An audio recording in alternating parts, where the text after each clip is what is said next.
Welcome mga kaibigan at mga kapatid sa atin pong ikatatlumput dalawang yugto ng atin pong Lands of the Bible series. Kayo po ay datnan ng Panginoon ng kanyang pagpapala at biyaya at pag-ibig sa oras na ito na ating pagsasama at kayo po ay wini-welcome ko kayo lahat. Sa ating pong pasimula, tayo po ay tumungo at tayo po ay manalangin sa ating pasimula.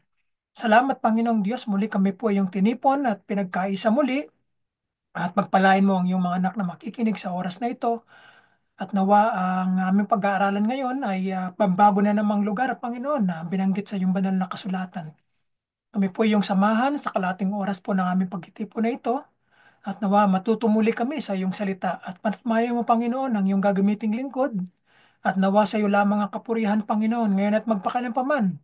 Sa pangalan po ng iyong anak na si Jesus. Amen. So mga kapatid, welcome kayong lahat sa ating pong palatuntunan. So gagamitin natin muli ang ating pong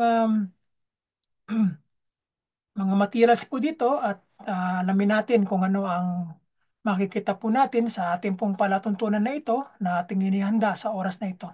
So mga kapatid, papasok na tayo sa ating pong ika-32 serye ng ating pong Lands of the Bible series. So ang ating pag-aaralan ngayon ay tungkol sa lugar ng Hazor o yung tawag na Hazor sa ating wika. So mga kapatid, ito ay isang napakahalagang lugar na binanggit sa Lumang Tipan na ngayon ay hindi na katulad nung dati kung hindi ito ay isa na lamang mga guho, no, sa mga lugar na binanggit sa banal na kasulatan. So ito ang aktual na lugar ng Hazor na nasa northern part pa rin tayo ng bansang Israel. So yan ang makikita natin kapag kayo ay nagpunta diyan at binibigay natin ang credit ng larawan na ito sa bibleplaces.com. So ngayon tutungo tayo mga kapatid, no, sa atin pong ang lugar na pupuntahan na ito. So ito yung lugar kung saan makikita ang Hazor sa ating panahon ngayon. Dito sa bandang kaliwa ay makikita ninyo na sakop ito ng Galilee at ito ay malapit doon sa Jordan River na malapit dito sa lugar ng Mount Hermon na pinanggagalingan ng tubig patungo sa sa sa Sea of Galilee sa magitan ng Jordan River. So ang Hazor ay na malapit na sa north siya ng Kedes, no? At yaan ay mga lugar na binanggit dito sa panahon ng pananakop ni Joshua. At dito natin makikita sa gitnang larawan ay makikita natin nasa gitna siya ng northern part of Israel. So yan mga kapatid, ano, titingnan natin ang ilan sa mga background ng lugar na ito at kung ano ang sinasabi ng Biblia tungkol sa lugar na ito. So ang Hazor ay isang Canaanite metropolis na naging Israelite city noong panahon na pasukin ito nila Joshua at ang 12 tribo ng Israel. Ito ay tinatawag na Amnon Bentor kung tawagin niya ng Hazor sa panahon natin ngayon. Isang malawak na lugar na matatagpuan sa northern part ng Israel. So ang Hazor ay sa panahon natin ngayon ay makikita natin na ito ay isang Canaanite na lugar na binanggit sa Lumang Tipan sa ilang pagkakataon sa mga panlabas na talaan. Ito ay ang unang binanggit noong ika-19 na siglo, no? Noong napakatagal na panahon na lumipas sa mga text ng execration ng Egypt at ang tanging lugar ng Canaanite na binanggit sa archive na natuklasan sa Mari noong ika-18 siglo BCE. No? So ano ang lupain ng Hazor sa Biblia? Ito ay kilala noong kaarawan ni Joshua bilang ang pinuno ng lahat ng mga kahariang iyon. Siya ang pinaka-lead kingdom ng panahon na pasukin nila Joshua ang lupang pangako. So ang balita tungkol sa Hazor ngayon ay ang pinakamalaki sa Israel na may 200 ektarya, no? Sa kasagsagan nito noong panahon ng mga Kananita. Ang lungsod ay sumasaklaw sa buong tala, no? Nang maglaon ng ito ay tirahan ng mga Israelita pagkatapos ng ah, ng pagsakop ay nakutaang lungsod ay kasama lamang ang Upper City. So ano ang kahalagahan ng Hazor sa Biblia? Ang Hazor ay isa sa mga pinakamahalagang lugar sa banal na lupain. Ang kapangyarihan nito ay malawak na nadama bago dumating ang mga Israelita. At ito ay isa sa mga pangunahing lungsod na dapat nilang sakupin ayon sa sinabi ng Diyos sa kanila. Sapagkat ang Hazor nung una ay ang pinuno ng lahat ng mga kahariang iyon na binanggit sa Joshua chapter 11 verse 10. Ibig sabihin ito ay isang pinakamalakas na kaharian ng mga Kananaita nung dumating sila Joshua dito sa lupang pangako. Na ito ay kailangan nilang sakupin upang ang lahat ng mga kaharian sa lupang pangako ay makuha nila sapagkat kailangan nilang kunin ang pinaka pamahalaan na sentral ng mga kaharian upang sa ganoon ng mga nasasukupan nito ay makuha nila. So yan po ang isa sa mga nakikita natin sa bandang kaliwa na larawan natin na yan ang mga guho na lamang ang nakikita sa ating panahon ngayon. So ang Hazor ay alam natin kung sino ang mga naghari diyan noong mga panahon na yan, ano? Ang tanong sa atin, sino ang sumira sa Hazor? So ayon sa salaysay ng Biblia, si Haring Habin ng Hazor ay namuno sa isang koalisyon o pagsasama-sama, excuse me, o yung tinatawag na confederation ng mga lungsod ng Kanaan laban sa mga sumusulong ng mga Israelita galing ng Ai o no, so galing sa Jericho na pinamumunuan ni Joshua noong panahong iyan. Nanalo ang mga Israelita sa labanan at sinunog nila at winasak ni Joshua ang lungsod na ito na binanggit sa Joshua chapter 11 verses 1 hanggang 12, no? Na ayon sa inuutos ng Diyos sa kanila na dapat nilang gawin. So anong kampanya ang sumira sa Hazor? So ito ang biblikal na kampanya ayon sa sinabi ng Diyos sa kanila na gawin. Nasa kampanya sa Biblia na pinamunuan ni Joshua, siya ay inutusan ng Diyos na sakupin ang lupain ng Kanaan at wasakin ang lahat ng mga lungsod na pag-aari ng mga Kananita. Isa sa mga pangunahing lungsod sa riyong ito ay ang Hazor, no?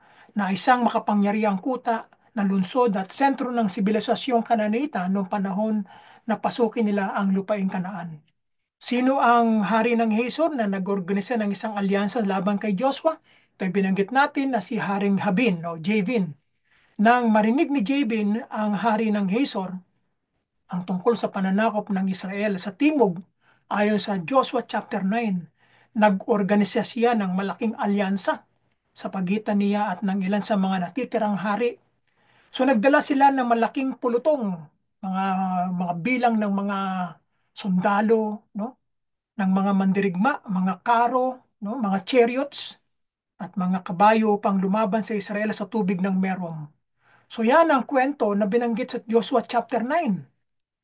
So karugtong nito, saan binanggit ang Hazor sa Biblia? So ayun nga, ito ang ating pinaka-text na pasihan natin na pinanggalingan ng kasaysayan o istorya ng Hazor sa Joshua chapter 11. Makikita natin kung titignan ninyo sa verse 10 hanggang 13 na magkagayoy bumalik si Joshua ng panahong iyon. At sinakop niya ang Hazor ayon sa inuutos ng Diyos sa kanya. At sinugatan niya ng tabak ang hari doon sapagkat ang Hazor ay dating pinuno ng lahat ng mga kahariang ito. Kanilang sinaktan ng talim ang bawat tao na nandoon at dubos na nilupil silang lahat at walang natira na humihinga. Yan ay tunupad nila ang sinabi ng Diyos sa kanila na kanilang gawin, ang dapat nilang gawin. So ano ang kahulugan ng pangalang Hazor sa wikang Hebreo? Ang wikang ito, ibig sabihin ay isang village o isang trumpeta. No? Yan ang ibig sabihin sa wikang Hebreo. Mula sa pandiwang hasar upang magsimula ng magkumpul o magtipon. No? Yan ang wika sa wikang Hebreo. Ano ang populasyon ng Hazor noong mga panahon yan? No, humigit kumulang na 10,000 hanggang 15,000 katao ang naninirahan diyan noong panahon na iyon. Ang Hazor ay ang pinakamalaking lugar sa panahon ng Biblia sa Israel ay sakop noong ikalawang milenyo BCE, isang lugar na humigit kumulang na 200 ektarya. Ibig sabihin, napakalawak, no? So, kung titignan natin, ay talagang malawak ang sinasakop niyan. Ang lungsod ng Kanaan ay binubuo ng parehong upper at saka lower city. At ang populasyon nito ay nasa tinatayang 10,000 to 15,000 na mga katao. Talagang napakarami niyan, no?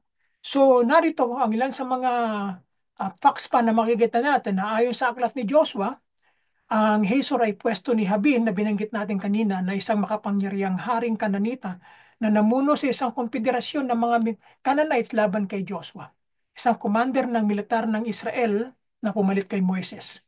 Gayunpaman natalo ni Joshua sa tulong ng Diyos at ng kanya mga kawal ang mga Kananaita at sinunog ang Hazor hanggang sa ito ay maging abo sa lupa. Nasaan ang biblical Hazor ngayon? So ang tatlong tells, pag sinabing tells ay mounts, ay umaabot sa buong estado ng Israel. Ang Tel Hazor sa Hilaga, malapit sa dagat ng Galilee. Tel Megiddo, 50 kilometers sa timog kanluran. At Tel Beersheba, ito'y malapit sa Negev Desert, sa timog. Ang tatlong mga site na to, mga lugar na ito ay sumasalamin sa kayamanan at kapangyarihan ng mga lungsod ng Bronze at Iron Age. So, sa matabang lupain ng Biblia. So, yan ang mga panahon na binanggit, ng panahon ng tanso at ng bakal, no? Ay, ang mga Canaanites ay namuhay at sila'y nanirahan dito sa lupang Kanaan. Ano ang lupain ng Gesur sa Biblia? So binanggit ito, kilala noong panahon ni Diyos bilang pinuno ng lahat ng mga kaharian, no? Sila ang leader, no, ng mga confederate nation sa buong Canaanites, land of Canaanites. Ang balita tungkol sa Hazor ngayon ay ang pinakamalaki sa Israel na may 200 na hektarya o 80 hektarya sa panahon natin ngayon, sa kasagsagan nito noong panahon na makainit. Kung titignan ninyo ang pagitan ng 200 hectares ng panahon ni Joshua at sa panahon natin ngayon ay 80 na lang ang natitirang nahukay nila, no, na-identify nila. Sa kasagsagan nito noong panahon ng mga Kananita. So ang lungsod ay sumasaklaw sa buong tala, no, ng Maglaon, nang ito ay tirhan ng mga Israelita. Ang nakukutaang lungsod ay kasama lamang ang Upper City. So, kakaunti, halos wala pang kalahati ang nakuha nila, ang na-retrieve nila, sa panahon natin ngayon. Kakaunti pa lang. So, kung talagang bibigyan mo ng panahon ng paghuhukay diyan, ay talagang makikita mo ang laganap na paninirahan ng mga Canaanites dito sa Hazor, no? So, kakaunti pa lang, halos wala pang kalahating porsyento ang nahukay nila, no? So, ano ang biblical na kahulugan ng Hazor? So, ito ay binabanggit kanina natin na ito ay nakapapaloob o pinatitibay, no? Yan pa ang biblical na kahulugan ng lugar ng Hazor. Isang tanggulan ng mga Kanainita sa kabundukan sa hilaga ng lawa ng Merom na binanggit sa Joshua chapter 11 verse 1 hanggang 5. Ngayon, sino si Kedar at Hazor sa Biblia?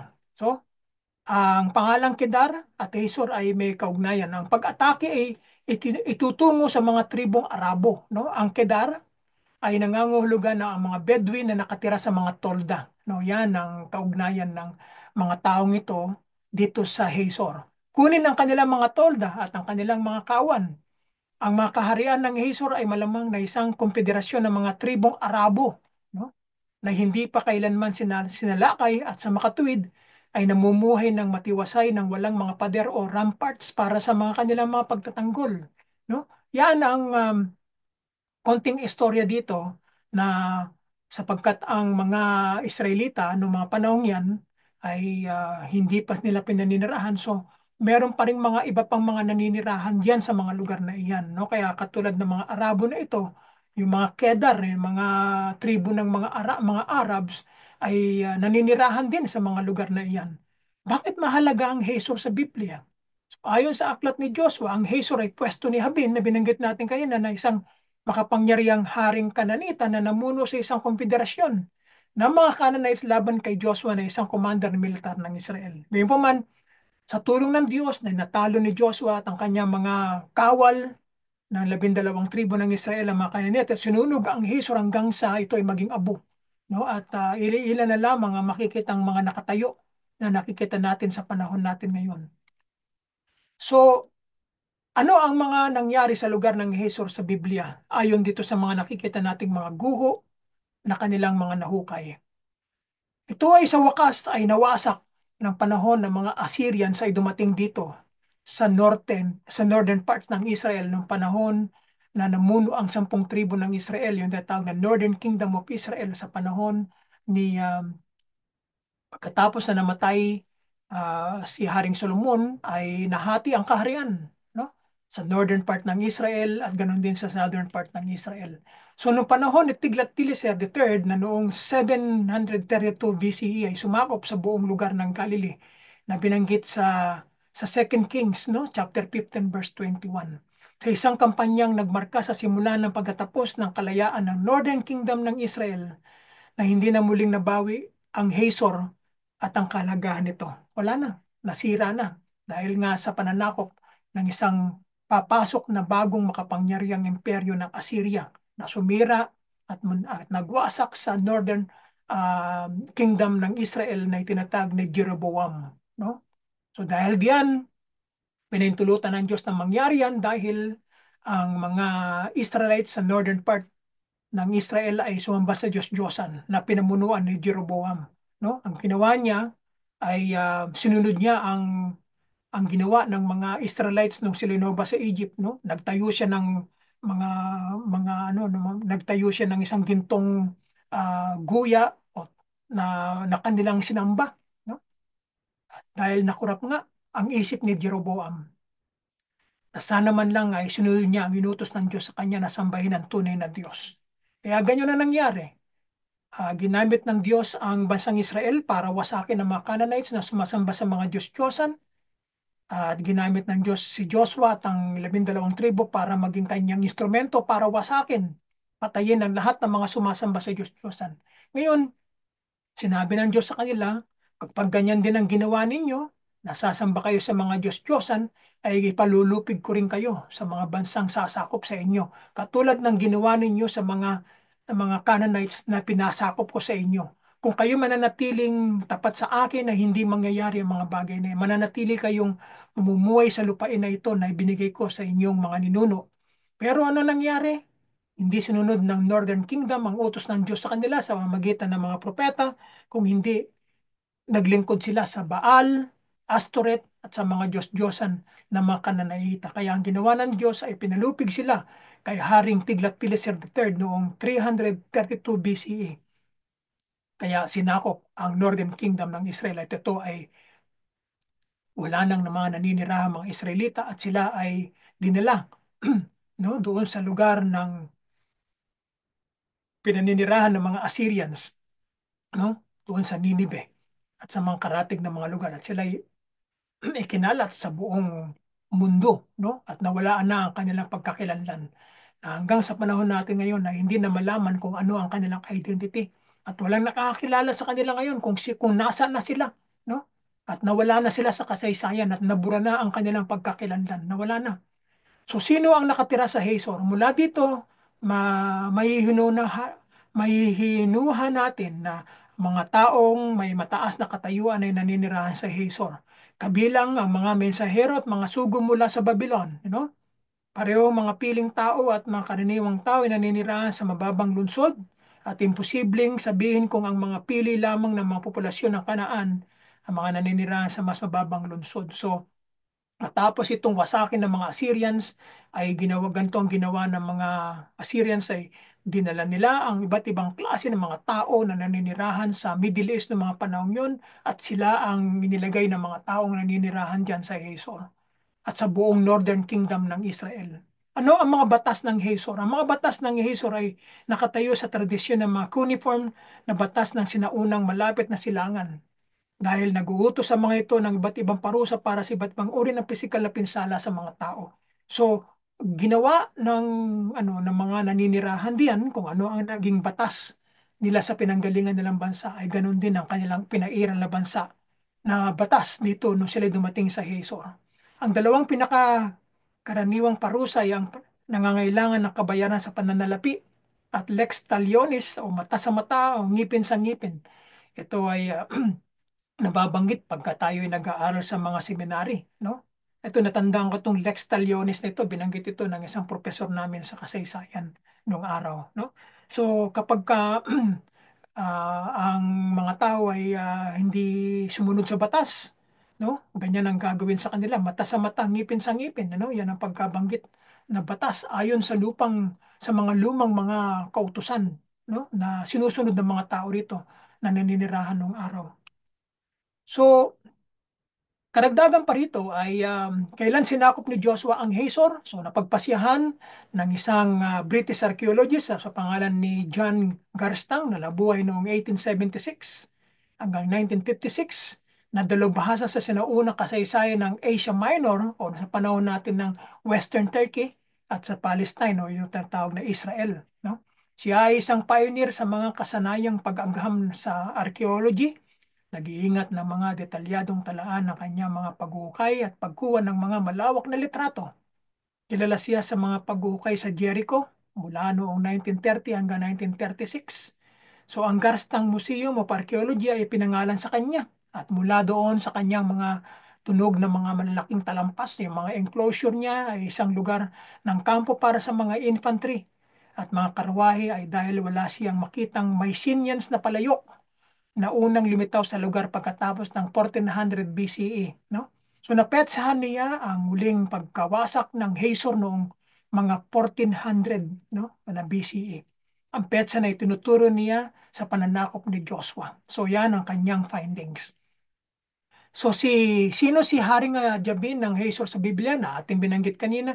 Ito ay maaaring tumutukoy sa isang hari ng Hazor ng panahon ng pagpasok ng Israel sa Kanaan nung binanggit ito sa Joshua chapter 11 verses 1 hanggang 14 na ang pagkapatalsik niya at ng mga pinuno sa hilaga na kasama niya ay nakipagkasundo labang kay Joshua ay ang mga pinakamabuting gawain, no, sa pananakop ng lupain na ginawa ni Joshua na binanggit sa Joshua chapter 11 verse 21 at chapter 23, no, hanggang chapter 11 verse 21 hanggang 23 at chapter 14 verse 11 hanggang 15.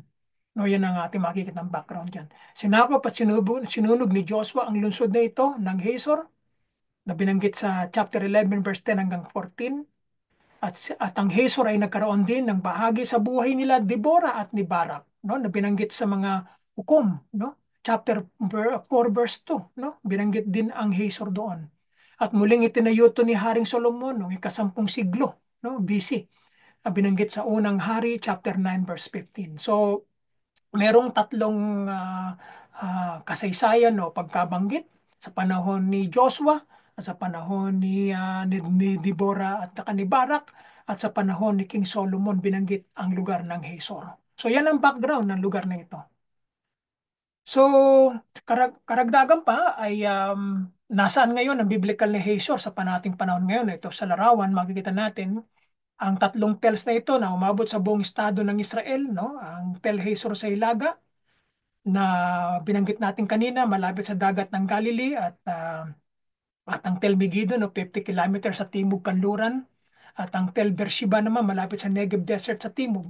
No, ang mga tatlong itong mga lugar na ito ay sumasalamin sa kayamanan at kapangyarihan ng mga lungsod ng Bronze at Iron Age, no, sa matabang lupain ng Biblia. So ngayon makikita natin na ang mga multi-layered tile na ito na mga excavation mounds ng Hazor ay isang kaaki-akit na lugar sa panahon natin ngayon na nagpapahintulot sa mga bisita, sa mga pilgrims, no, sa mga turista na tumingin sa higit sa 5 milenyo ng mga layer ng sibilisasyon. No? Yan, binanggit ko ng mga nakaraan nating mga palatuntunan na mga 5 patong, no? Ang makikita natin diyan sa bansang Israel sa panahon natin ngayon sapagkat may mga 5 mga panahon na sumakop diyan, no? Kaya napakahirap i-identify kung yaan ay patuloy silang maghuhukay ay matatagpuan nila at matutuklasan nila ang mga panahon na iyan, yun yung mga 5 panahon na iyan na sumakop sa kanila, no? Nung una ay ang Assyrians, ang mga Babylonians, no? Pagkatapos ng mga Babylonians, dumating ang mga Medo-Persians, no? Pagkatapos ng mga Medo-Persians ay ang mga Greeks ang dumating, no? Panahon ni Alexander the Great. Pagkatapos niyan, dumating ang mga Romans, no? Kaya 5 patong yan, 5 panahon ang lumukob at sumakop sa lupang pangako, no? Pagkatapos niyan ay iba't iba na namang mga panahon ang dumating para sakupin ang bansang Israel, no? Kaya yaan ang kasaysayan ng Lands of the Bible na mayaman sa kasaysayan, sa kwento, no?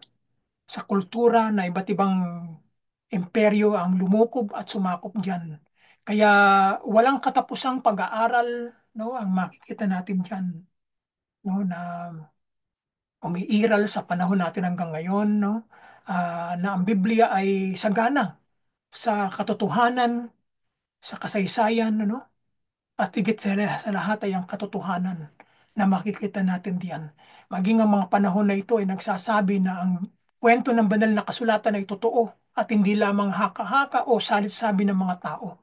Kaya sa magitan ng mga lugar na ito ay pinatotohanan ng banal na kasulatan na totoo ang istorya ng banal na kasulatan. Totoo ang mga pagkabanggit diyan na nanabanggit sa banal na kasulatan sa luma at ganun din sa bagong tipan.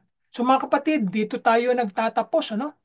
At muli ay pinapasalamatan natin ang Panginoon sa oras na ito na tayo nagkasama-sama at dumating na ang takdang oras para tayo ay magkahiwa-hiwalay sa oras na ito at maraming salamat sa inyong pag-antabay at natapos muli natin ang ating ika-32 yugto ng ating pong serye na ito at sa mga susunod na araw, panibago na namang yugto ang ating pag-aaralan. So mga kapatid, sa ating pagkatapos, muli ay pagpalain kayo ng Diyos sa ating muling pagkikita-kita at sa muli ay tayo mag-ingat sa lahat ng ating gagawin at ingatan natin ang sarili na malayo tayo sa anumang karamdaman, no?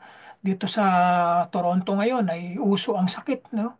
At ako'y kagagaling lamang, no, sa 7 araw na trangkaso, no?